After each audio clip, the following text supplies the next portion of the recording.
Some people take the straight path in life. But at Arizona State University, we respect your twists and turns. They make our online students more driven to excel in their professional lives. That's why our personalized suite of services empowers you with innovative resources and staff that sticks with you. Make your next turn with one of our 300-plus programs at ASU, a top 10 university for online bachelor's programs. Tap to learn more or visit us at asuonline.asu.edu. My guest, Avrel Seale. Last time we spoke, we talked about Bigfoot, Sasquatch. This time it's about a stroke that actually happened before the last interview. New Year's Day, and I was camping with a friend of mine, Wade Walker, who it was featured in Monster Hike, too. We were on one of these same type of excursions. And so, in a weird way, these books kind of start the same, or one starts where the other one leaves off, I should say. With One Hand Tied Behind My Brain, a memoir of life after stroke. Monster Hike, it's like in the top 10 shows. So when I informed him of that, he's like, whoa, cool. Hey, it was very, that slow, responsive. I'll take it. Hey, yeah, no biggie, no biggie. And you have a blog too. I like your blog. The Trailhead, Avrel Seale WordPress. And you can Google that and you'll find it easy. Right before we had our interview, 6 months or so, you had a stroke. And so there was no way of telling that, and you weren't public about that at the time. So I want to go back and revisit that and how it's changed your life prior to, Sure. What before, because you had all the pictures. What was this, 100-mile hike? And then Right. all of a sudden, it was like a sit down. Thank you. Yeah, I mean, it was the same year. About a year later, I would say, about a year after the big hike that I did, which was in Sam Houston National Forest. It was, I guess, 14 months to be exact. It was when I had this stroke at work. It was a massive brain hemorrhage. So the book had just come out. Monster Hike had just come out 2 months earlier, and so I was all excited and felt on top of the world. Yeah. And it had hiked. It was not a fitness nut or anything, but I had walked 100 miles in a week and was not. Okay. Not too much of a slouch. I was going to say, wait. 100 miles in a week. Okay, so for most people, that's going to be a little bit of a trek. Well, yeah. I mean, but, that said, there are some guys that can do it 4 days. No pressure. There's some guys that I see. I follow them on Facebook. There's a Facebook page for that hiking trail, and there are guys that do it in 48 hours. I mean, kind of like through the night, running, with Camelback on and stuff like, crazy. Okay, well, physical wait. feats like that. But, so did they see Bigfoot? Do they have photo evidence of Bigfoot? No, because they're rushing. They're rushing. Yeah, right, exactly. They're not, no sustained observation there. They're in a hurry. Yeah. Okay. Anyway. All right. So. That's just to say I was an active person, and I have gone back out a little bit, but it's nothing like that, Yeah. Well, I like the contrast, because what happens is I was just perusing and thinking, I need to just kind of touch base, see how things are going with you. And so I checked out your blog on WordPress, and it's Avrel Seale, WordPress, easy to find, the Trailhead. And the title page is With One Hand Tied Behind My Brain, a memoir of life after stroke. I'm like, what? Well, when did that happen? I was thinking, maybe a month ago or so. No, it happened before we had our interview. I'm like, wow. It wasn't relevant. It wasn't relevant to Bigfoot. Okay. To the interview, so I didn't bring it up. No, I wasn't keeping it a secret, but it just wasn't germane. But the interesting thing was, you had actually a scheduled interview the day of your stroke. So that's mind-boggling. And then when you went back, Correct. Got back in the saddle again, then I was one of the first shows, because you mentioned in the book, and I have a talk radio host in Kansas City and the interview, and I'm like, okay, I even made the book. Yeah, you did. You made the book. That was part of it. It was part of my recovery. Yeah. And it was a test to see if I actually read the book. I know that. Got it. And but I tell you what, this is an incredible story. And I think you have done a wonderful service. There are two things here that people have difficulty talking about. One is a major health issue that changes your life in dramatic ways and forces you to basically reformat your hard drive. And the other thing is Bigfoot. Because I got the hardest one first. I got that one out. I got that one out of the way. That was good. Got that taken care of. And so, when you go through and you basically kind of reevaluate what your life is about and how to deal with now having limited ability in terms of your physical movement. So I love the way you tell the story because there's always humor. You find ways to figure out how this is funny but not. And you walk us through it. So if you could again, thank you. This is an entirely different route with one hand tied behind my brain, and the way you start off is we realize that everything just kind of came to a screeching halt. So what was it like for you? Yeah, well, interesting. Like these things tie together in a weird way because the very first chapter of the book is me out camping with it was New Year's Day, and I was camping with a friend of mine, Wade Walker, who it was featured in Monster Hike too. We were on one of these same type of excursions, and so in a weird way, these books kind of start the same. Or one starts where the other one leaves off, I should say. But yeah, it was January 19th, 2018, and it was a Friday. I'm at work, and I was wrapping up a little bit early to squeeze in this podcast appearance that I talked about, and just kind of went down. I didn't faint. I didn't lose consciousness. I didn't lose feeling in any of my limbs. I just lost strength and lost the ability to move. Didn't know what was going on. And my coworkers called 911. EMS comes. They load me on a stretcher rather, and take me downstairs, put me in an ambulance, and then it was just we were off to the races. And that was it was just a hard shift. And ever since then, it's kind of been a glass half empty, glass half full situation. Certainly I'm glad to be alive. Certainly I'm not in a wheelchair, which is huge. I know some people that I met on my journey that are still in wheelchairs. So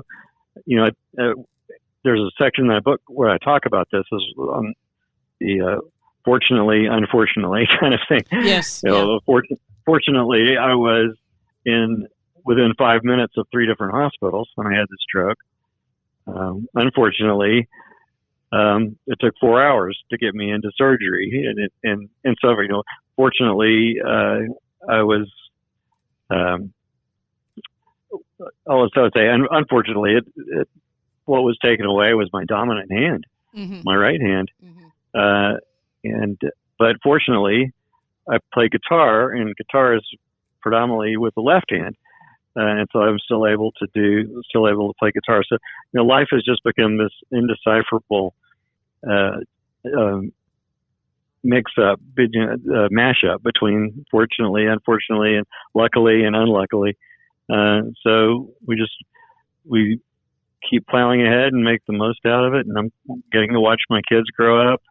Yeah. And still happily married to my wife, and just going on vacations occasionally and seeing wonderful things, and making music when I can, how I can. Yeah. And writing books, still writing. So those are all things that make life worth living. Your wife had already gone through this experience, and kind of like preparation for dealing with you. You want to give the backstory on that? Well, yeah, her dad was about 6 months into retirement and had a stroke, debilitating stroke. So she had dealt with all of these things, therapy, levels of care, daily living activities, trying to help him figure out his driving situation.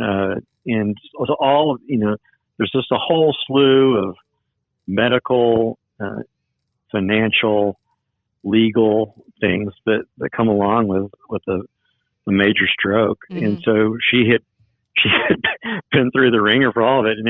And as I say in the book, I had a front row seat on that because I'm married to her and I'm his son-in-law. But she was on the stage for it. I mean, she was really right in the middle of all of it. And lightning had struck twice, and now she was dealing with all the same things again with me. Right. That was what was on my mind even as it was happening. My thoughts were turning to her and just saying, "Oh no, I can't believe she's going to have to go through this again."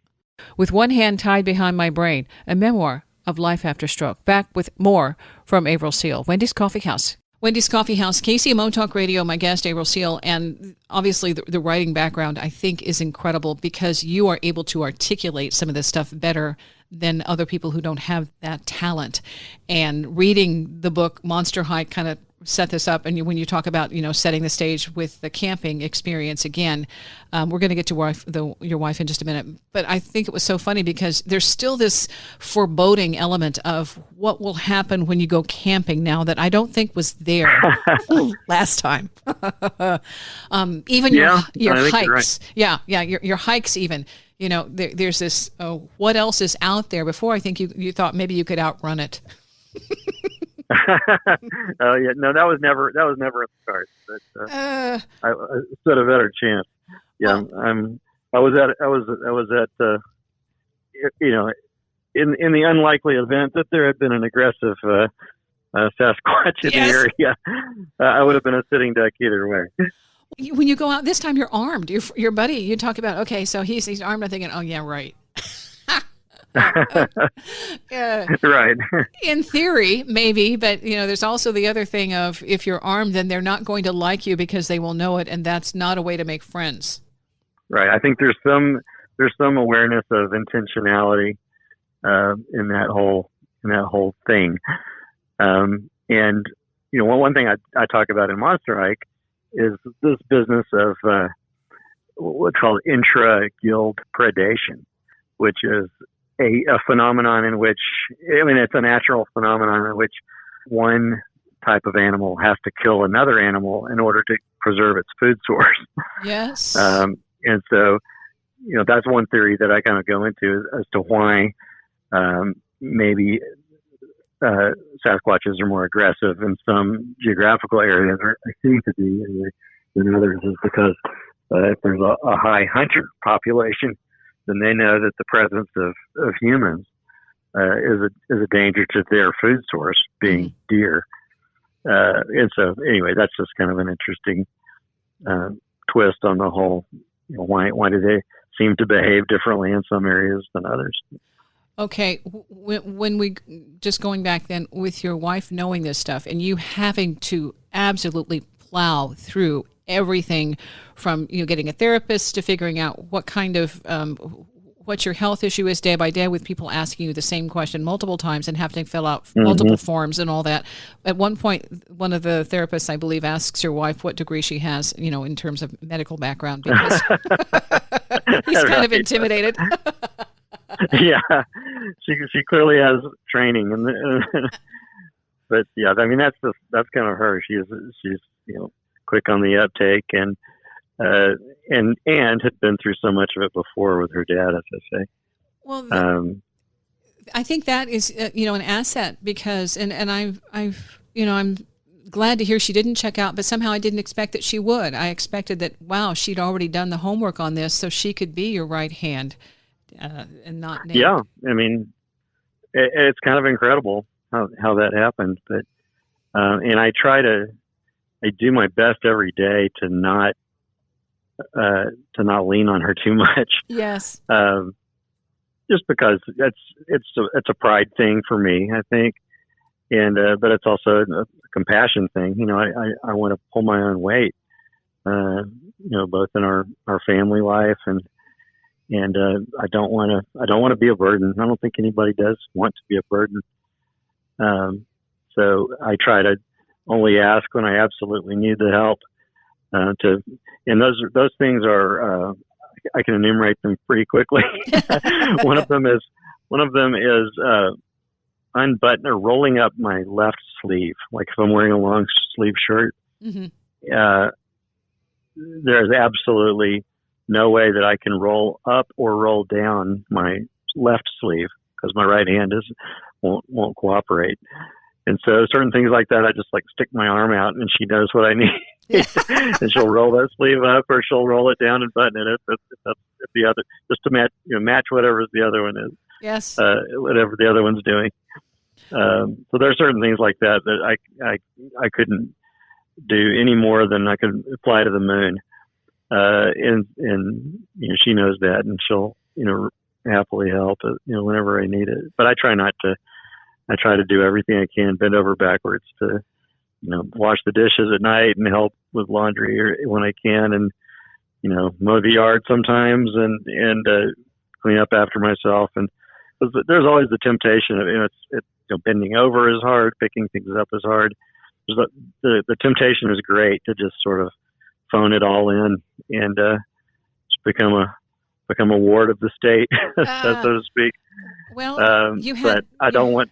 Yeah. You had sons, though, so there's not just you and your wife. There's the kids. Exactly. We've got a 14, 17, and 19-year-old now, and they're a great help too. I'll say that. They had to kind of grow up fast when this happened to me those years ago, and so they showed their colors. It was an accelerated growth process for them too. Mm-hmm. But yeah, I need to help with them where and however I can, and they in turn turn around and help me lift this thing or open this door for me when I can't open the door for myself because I'm carrying something already. That sort of thing, it happens all the time. Well, let's go back to the tenting thing, because this is where, when you're used to being able-bodied, and you can get the tent and put it up and take it down in maybe 30 seconds, 90 seconds, depending on what scout pass you're going for. Mm-hmm. You decided to basically go old school on that. You learn very quickly. These are things you take for granted. And I think you do a wonderful job of explaining, and I hear or feel or sense in the telling of the story, the frustration and the loss of the things mm-hmm. that were just autopilot. And now you have to really prep and think ahead, like when you're going back on the trail with a scout trip and saying, hey guys, just go ahead and I'll be here. And at the same time, realizing that being here is not the same as it was before. Yeah, that was a big moment for me when we went on this camp out, and I'm an adult Boy Scout leader for my son's troop, and I got out there pretty quickly. I mean, and this was within a year of the stroke. I was back out there, and other dads would help me. I was primarily a hammock camper, and so I could pretty much. I was learning how to do all this stuff again with one hand, but I still needed, sometimes we would arrive in the dark and there'd be a sloping gravel thing down to the water, where we were setting up. I still needed, quite a bit of help just getting around.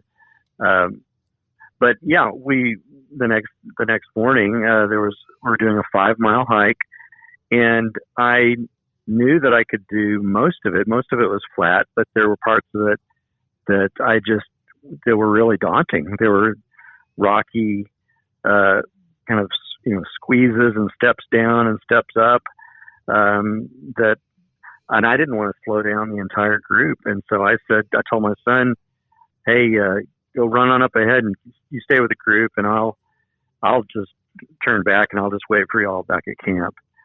And I turned around to go back to camp, and I just couldn't bring myself to do it. I just couldn't bring it. I didn't want it to go that way. I didn't want the rest of my life to be like that. And so I did what I really think was a foolish thing. I turned back around and started after the patrol, and took 2.5 hours to go that distance. And by the time I got there, by the time I caught up to them to the place where we would have met, they had already eaten a meal, cleaned up, and gone on somewhere else.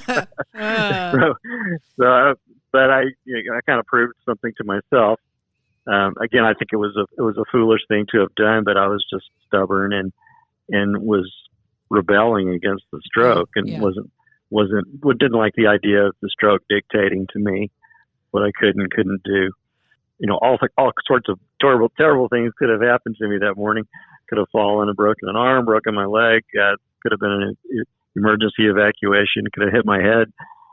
All sorts of things that would have ended the camping trip for everybody.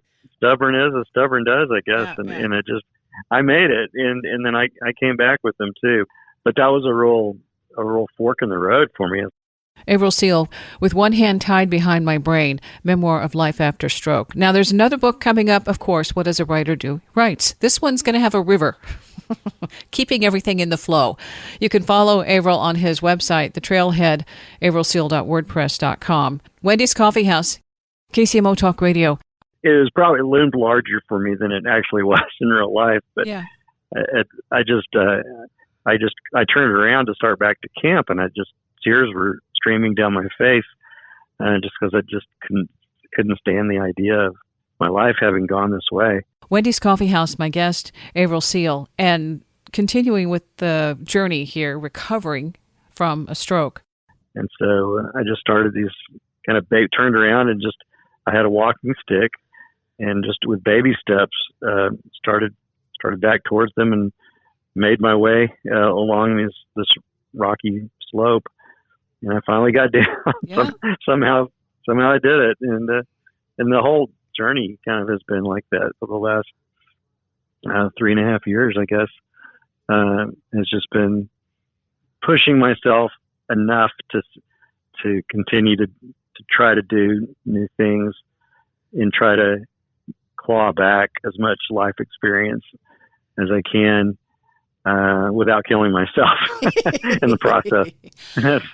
What I sense, and that's go ahead. What I sense in that was humility, that you finally had to say or allow yourself to be vulnerable and allow your body to go one step at a time instead of the big, huge, giant leaps, jumps, and hurdles that you before, cleared with ease. Now you had to kind of come back and say, "Hey, I'm out here. Hey, here I am." And I don't think you were allowing yourself to do that before. I think, that thing, since you just had to go that one step, like you said, baby steps, it wasn't going to be good enough. And I think some of that you've recovered from saying, maybe that's what it's about.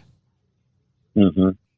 Yeah. I mean, I think you're right. In the book, I've finished another book in the interim that's waiting for publication right now.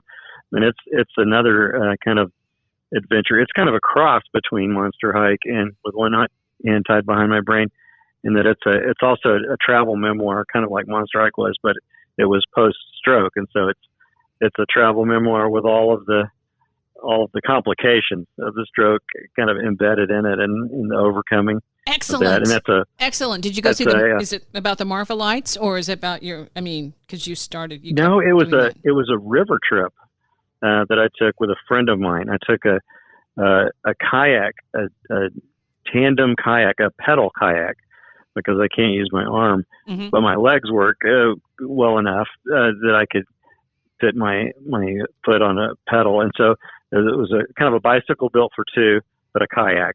So picture that. Cool.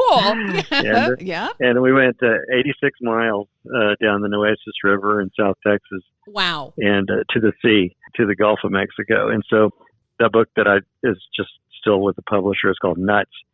The Nuts, down the Nueces River with one stroke. Nice play on words, yeah. Okay. And, yeah, because Nueces is the Spanish for nuts too, so it all works together. Okay. Well, my question: there's no dueling guitars, right? No. The old I hear banjos crack. We did hear banjos a couple of times, but we were able to get away. But you kept paddling, yes. That's right, pedaling. Yeah, pedaling. Okay, so in terms of your stroke, you had the advantage. You did not lose your language. You did not lose that ability. And some people, that's what goes out. The light goes out there. Exactly right. Even not with the side of the brain, in the left side of the brain, which is the one where the bleed was, is the side that does control language. So I very easily could have lost the ability to speak, called aphasia, or lost the ability to write. And just by the grace of God, I didn't. Well, for what you're telling, the stories that you are telling, like this time when you're including the fact that you have to do some workarounds. My mom is disabled, and so for years she's always held one arm up so you can't tell it. She's always tried to manifest the picture of ability, so people are surprised when she can't raise her arm up over her head or she can't reach a higher. There's just so many things that she does automatically and has done since childhood, having 10 surgeries before she was 14, because of that I have been around to see that there are very few people who can eloquently describe and tell you how they deal with this kind of ability, different ability, in an effective way where you can walk in that person's shoes, and you do that. And you started out with a little quote from Homer Simpson.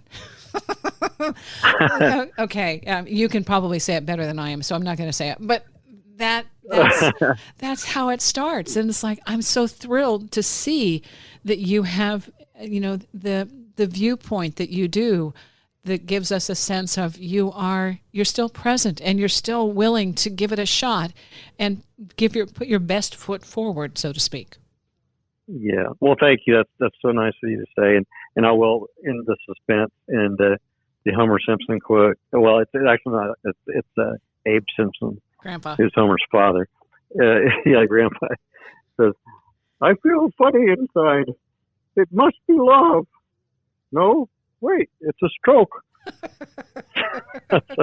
Yeah, it's like, oh, yeah. That wasn't my best impression. I could probably do a better impersonation if I tried to say a little more warning. But anyway, that's Abe Simpson. I got that. Yeah.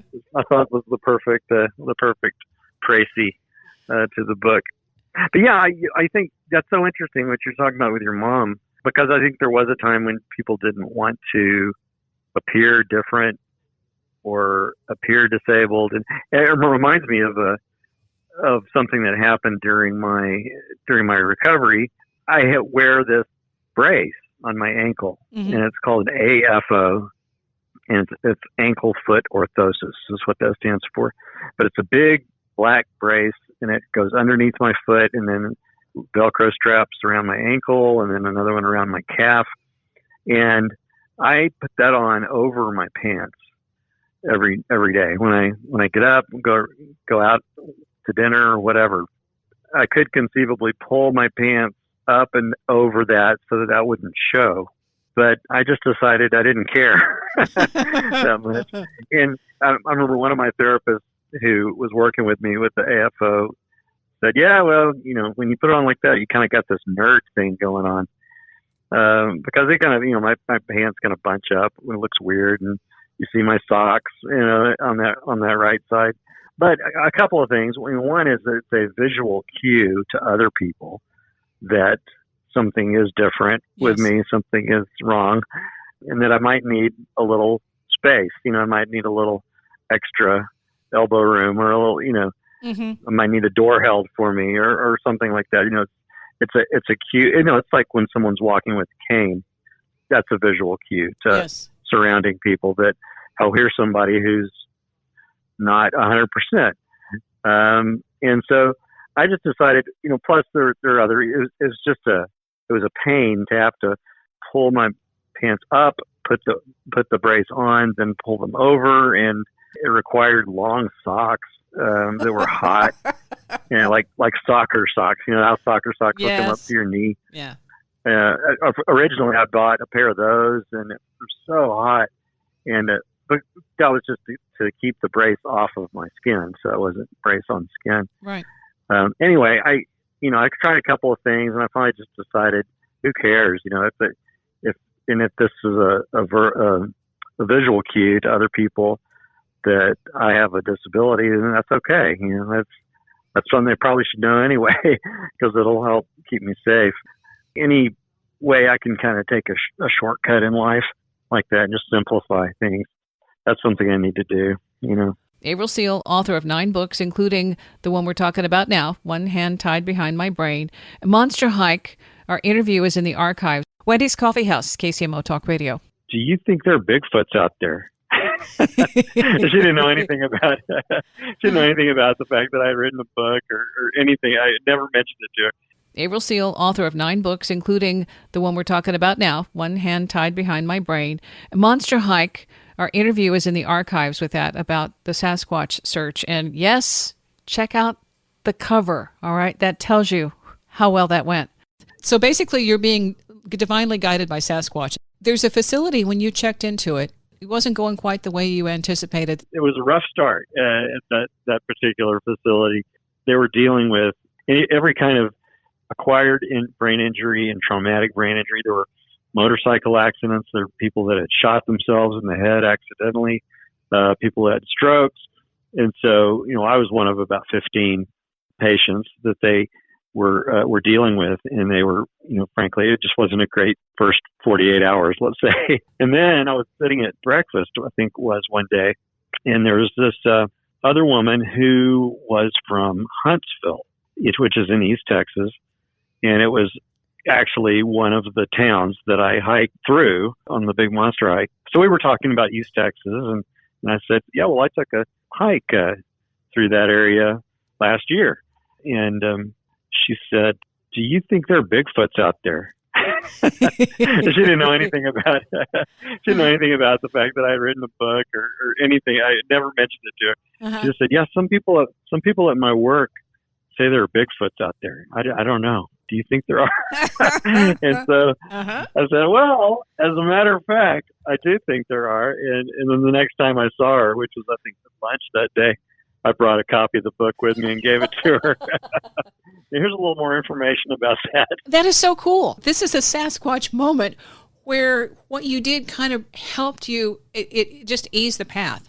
She was the first person I met that I thought, okay, well, here's somebody I can really make a friendship with. Yeah. At a mental level, because so many people either had really severe communication problems or behavioral, problems because of their brain injury, all that stuff. And here was someone who I could have a intelligent conversation with and had similar injuries to mine and so forth. And it could allow for that. And yeah, what a coincidence, right? That she would be from that part of the state and have that just out of the blue, have that question. And here's the picture I took on my walk. Right. You tell me. Okay, yeah. Tell me what this looks like. Okay, so let's go back. The thing that really, I think, also helped recovery for you was the fact that when you discovered that your left hand was going to be able to give you that guitar thing, all right? Because that was music as a part of you.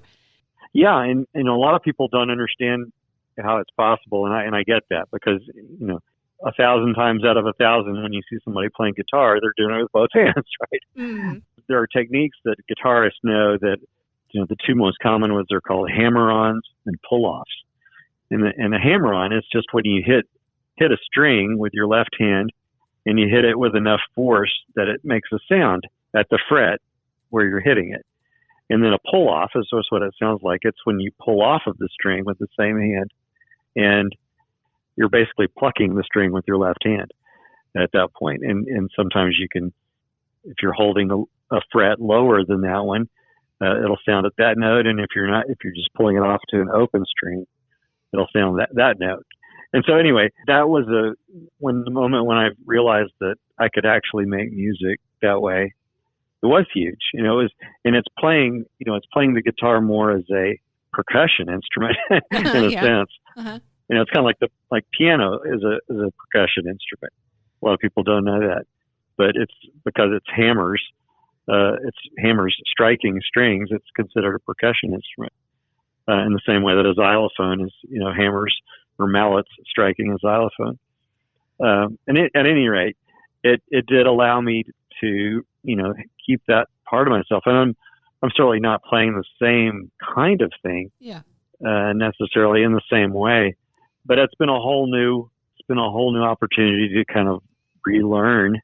And now every little song that I can master is like a new victory. Sometimes I'll have to play it with different chord shapes than I used to play it with, or on different strings to get the same pitches, just because of the mathematics of the neck of the guitar. But there that's kind of thrilling too, to those little thrills of, hey, I figured this out. And I figured out a way to do it that nobody else hasn't done it. And it's not the conventional way. If I play Blackbird by the Beatles and I play it in a different part of the neck than Paul plays it's kind of freeing in a way because, hey, I'm playing it with one hand. Paul McCartney is playing it with two. Yeah. I have license to play it a different way. I don't have to say it. I don't have to do it note for note. I just have to get the essence of the song. Yeah. I have to get what makes it, what gives it its special sauce, what gives it its essence. And so, it can, in a way, it's taken the pressure off of me playing songs note for note as I used to try to do. Okay, I want to go back into your writing. There's one in the book, What Grace Is. Yeah, I wrote it 4 years before the stroke. Wow.